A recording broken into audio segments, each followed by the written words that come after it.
സുഗമോദേവി സീരിയലിൻ്റെ പുതിയൊരു എപ്പിസോഡിൻ്റെ റിവ്യൂവിലേക്ക് എല്ലാവർക്കും സ്വാഗതം.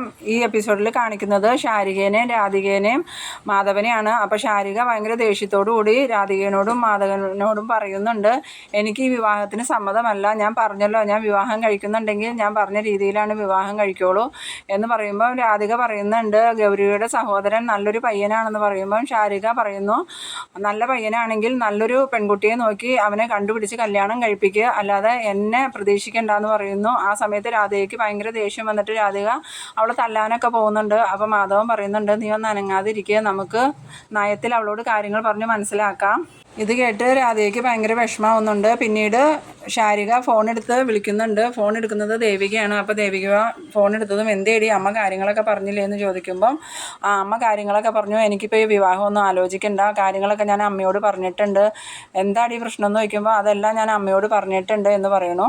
നീ എന്തൊക്കെയാണ് ഈ പറയണേന്ന് ചോദിക്കുമ്പം ശാരിക പറയുന്നുണ്ട്, എനിക്ക് കല്യാണം വേണ്ട വേണ്ട വേണ്ട, നീ എന്ത് മണ്ടത്തര പറയണേ, ഇത്രയും നല്ലൊരു ആലോചന വന്നിട്ട് നീ എന്താ ഇങ്ങനെ തടസ്സം പറയണേ, ഇനി നീ വേറെ ആരെങ്കിലും കണ്ടുവച്ചിട്ടുണ്ടോ എന്ന് ചോദിക്കുമ്പോൾ ശാരിക പറയുന്നുണ്ട്, എനിക്ക് തോന്നി കല്യാണം വേണ്ടാന്ന് പറയുമ്പോൾ അടുത്ത ചോദ്യം ഇതായിരിക്കുമെന്ന്. എന്നിട്ട് ശാരിക പറയുന്നുണ്ട്, ഞാൻ പറഞ്ഞത് ഗൗരി ചേച്ചിയുടെ ആങ്ങളെ വേണ്ട എന്നല്ല, എനിക്ക് വിവാഹമേ വേണ്ടാന്നാണ്. നീ എന്താ പറയുന്നത്, നീയാണോ അതൊക്കെ തീരുമാനിക്കുന്നത്, ഞാൻ അങ്ങോട്ട് വന്നാലുണ്ടല്ലോ എന്നൊക്കെ പറഞ്ഞ് ദേഷ്യപ്പെടുന്ന സമയത്ത് പ്രഭാവതി അങ്ങോട്ട് വരുന്നുണ്ട്. എന്നിട്ട് പ്രഭാവതി ചോദിക്കുന്നുണ്ട്, എന്താ ദേവികയെന്ന് ചോദിക്കുമ്പം ദേവിക പറയുന്നുണ്ട്, അവൾക്ക് വിവാഹം വേണ്ടെന്ന്, ആ ഫോൺ ഇങ്ങോട്ട് തന്നെ ഞാൻ സംസാരിക്കാമെന്ന് പറഞ്ഞ് പ്രഭാവതി ഫോൺ മേടിച്ച് സംസാരിക്കുന്നു. ആ സമയത്ത് ശാരിക ആൻറ്റിക്ക് സുഖമല്ലേ എന്ന് ചോദിക്കണം. അപ്പോൾ പ്രഭാവതി പറയുന്നുണ്ട്, നീ എൻ്റെ വിശേഷം ചോദിച്ച് വിഷയം മാറ്റുമൊന്നും വേണ്ട, എനിക്ക് അത്ര സുഖമൊന്നുമല്ല.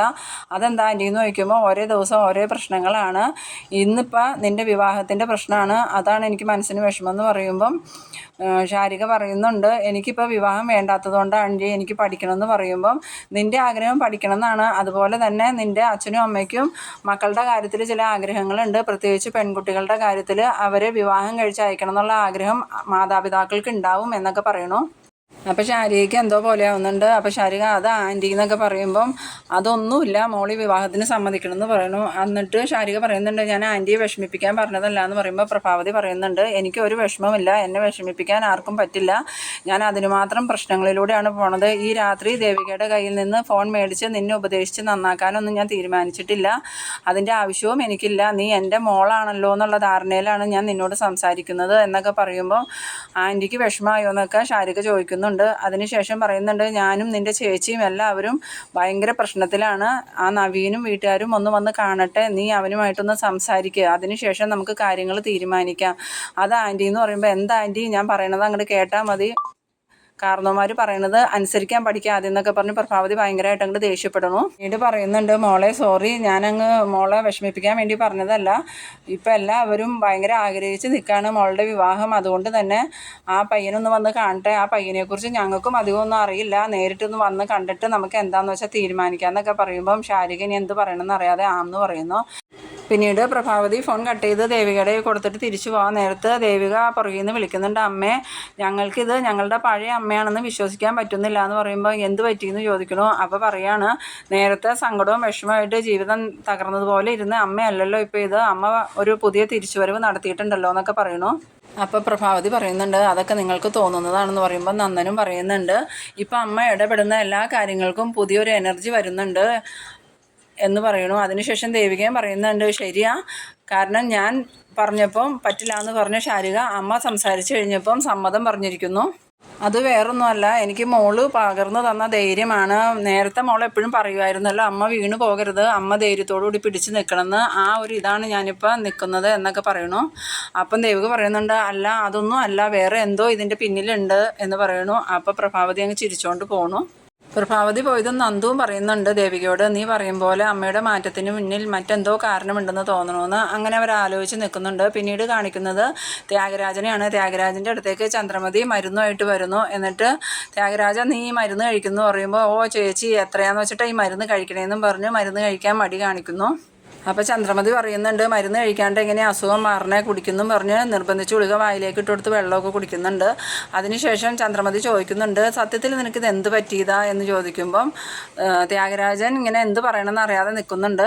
പിന്നീട് പറയുന്നുണ്ട്, അത് ഞാൻ പറഞ്ഞല്ലോ വാഹനാപകടം എന്ന് പറയുമ്പോൾ അത് ശരി, പിന്നെ എന്താ നീ കേസ് കൊടുക്കണ്ടെന്ന് പറഞ്ഞാൽ, സാധാരണ നീ കേസിനും വഴിക്കിനും മുമ്പിൽ നിൽക്കുന്ന ആളാണല്ലോ, ഇടിച്ച വാഹനത്തിൻ്റെ ഉടമ നിന്നെ ഭീഷണിപ്പെടുത്തുക എന്തെങ്കിലും ചെയ്തോ എന്ന് ചോദിക്കുമ്പം ത്യാഗരാജൻ പറയുന്നുണ്ട്, അതുകൊണ്ടൊന്നുമല്ല, വെറുതെ എന്തിനാ കേസിനും പുക്കാറിനും പോണേന്ന് വിചാരിച്ചിട്ടാണ്.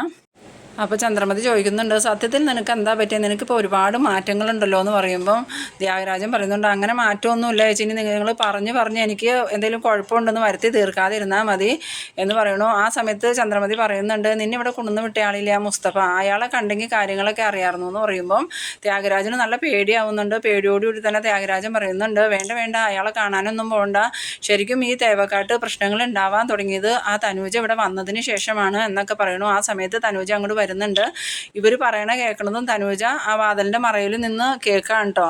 അപ്പോൾ ചന്ദ്രമതി ചോദിക്കുന്നുണ്ട് എന്ത് പ്രശ്നമെന്ന്. അപ്പം ത്യാഗരാജൻ പറയുന്നുണ്ട്, ആ തനൂജ വന്നതിന് ശേഷം മൊത്തം നെഗറ്റീവ് എനർജിയാണ് ചേച്ചി, പണ്ട് നിമിത്തങ്ങളിലൊന്നും എനിക്ക് വിശ്വാസം ഉണ്ടായിരുന്നില്ല, പക്ഷേ എനിക്കിപ്പോൾ അതൊക്കെ വിശ്വാസമായി. കാരണം ഞാനിപ്പോൾ എന്ത് ചെയ്താലും ഒന്നും നടക്കണില്ല.